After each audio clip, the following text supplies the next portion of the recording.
CLK is like a super quirky car, and there's all sorts of interesting features and things to talk about. But I've kind of gone through the obvious ones, so I'm not going to talk about frameless windows or seatbelt butlers or head restraints that drop out of the way at the press of a button. No, they're all done in different videos. Today it's going to be a little bit more subtle things that I like about the CLK. Five of the ones I could think of. So first up is the clocks, the instrument cluster in front of me. Now I don't think I've mentioned this before, but I really like the way they designed it. So the CLK was actually based on the C-Class at the time underneath, but what Mercedes were trying to do was create a much more luxurious car and essentially more like a baby E-Class, like an E-Class coupe. So when you actually look at the CLK, it looks quite a lot like an E-Class. And the same goes for these clocks in front of me. They look like they're straight out of the E-Class. The C-Class at the time had a sort of pretty rubbishy looking oblong screen in the middle, like something out of a Volkswagen.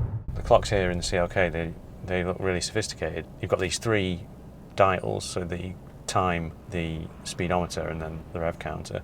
Instead of having that oblong screen in the middle, they've integrated the screen in a circle within the dial, and it's aged really well because there's not much to it. It's quite simple and elegant.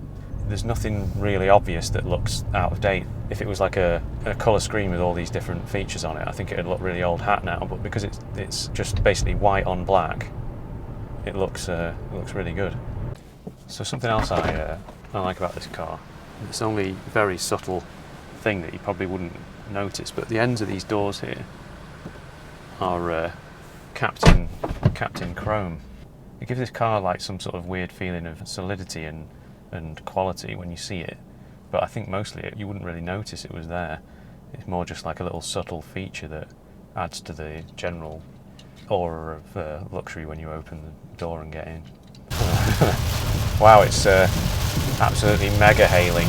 All sorts of weird weather going on around here at the moment, but I'm still calm and relaxed. Next up is the leather that they use in this car. I really like a bit of ruched leather, and that's this stuff here on the door cards with its like creases in it. It's weird how adding some creases to some leather somehow makes it more luxurious. I don't know how that started out. I think it's an old-fashioned in clothing or something, but it's just interesting that instead of having a nice smooth panel of leather, instead you've got big wrinkly bits, but somehow it just makes it look much more luxurious.